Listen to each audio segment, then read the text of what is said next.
पूर्वी लद्दाख की गलवान घाटी गलवान वैली फेस ऑफ में 15 जून की रात भारत, इंडिया और चीन चाइना के सैनिकों के बीच हुई हिंसक झड़प इंडिया चाइना डिस्प्यूट के बाद से दोनों देशों के बीच जंग की स्थिति बन चुकी है। दोनों ही सेनाएं गलवान घाटी में आमने सामने आ गई हैं। जंग के हालात को देखते हुए भारत ने लद्दाख सीमा पर अपने सैनिकों और हथियारों की संख्या बढ़ा दी है।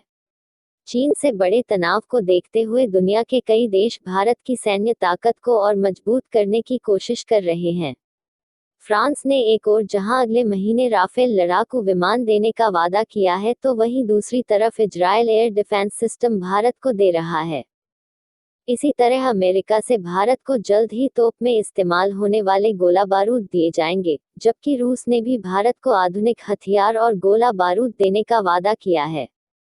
बता दें कि रूस $1 बिलियन यानी 7,560 करोड़ रुपए के गोला बारूद की सप्लाई करने जा रहा है। चीन से बड़े तनाव के बाद दिल्ली में सभी देशों के साथ ही द्विपक्षीय वार्ता के दौरान इस पर सहमति बनी है। बता दें कि पूर्वी लद्दाख में चीन के साथ काफी लंबे समय से चले आ रहे विवाद को देखते हुए केंद्र सरकार की ओर से सशस्त्र बलों को आपातकालीन वित्तीय अधिकार पहले ही दिए जा चुके हैं। लंबी दूरी तक हवा से हवा में मार करने वाली मिसाइलों से लैस अत्याधुनिक राफेल विमान की पहली खेप 27 जुलाई तक भारत पहुंचने की उम्मीद है। इसके लिए 4 भारतीय पायलटों को इन लड़ाकू विमान को चलाने की ट्रेनिंग दी गई है। फ्रांस ने भारत से कहा है कि वह राफेल की पहली खेप के साथ ही 8 अतिरिक्त राफेल भी भेजने की तैयारी कर रहा है। फ्रांस की ओर से बताया गया है कि सभी 8 विमान उड़ान भरने के सर्टिफिकेट हासिल करने के बेहद करीब हैं। उन्होंने उम्मीद जताई है कि सभी विमान जल्द ही अंबाला एयरबेस भेज दिए जाएंगे। सूत्रों के मुताबिक फ्रांस इन विमान में इतना ईंधन भर देगा जिससे राफेल विमान बिना कहीं रुके सीधे भारत आ सकेंगे।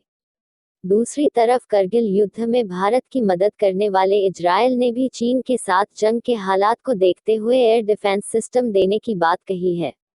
बताया जाता है कि एयर डिफेंस सिस्टम, जिसका अभी तक नाम नहीं बताया गया है, बहुत जल्द सीमा की रक्षा के लिए तैनात कर दी जाएगी।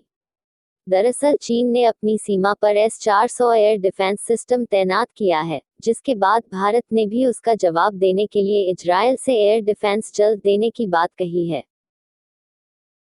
1962 जैसे नहीं हालात, जानिए चीन के साथ कैसे लोहा ले सकता है भारत। बता दें कि हाल ही में मास्को की यात्रा के दौरान रक्षा मंत्री राजनाथ सिंह से मुलाकात में रूस के रक्षा अधिकारियों ने भारत को जल्द ही आधुनिक हथियार, गोला बारूद और मिसाइलों की तत्काल डिलीवरी का वादा किया है।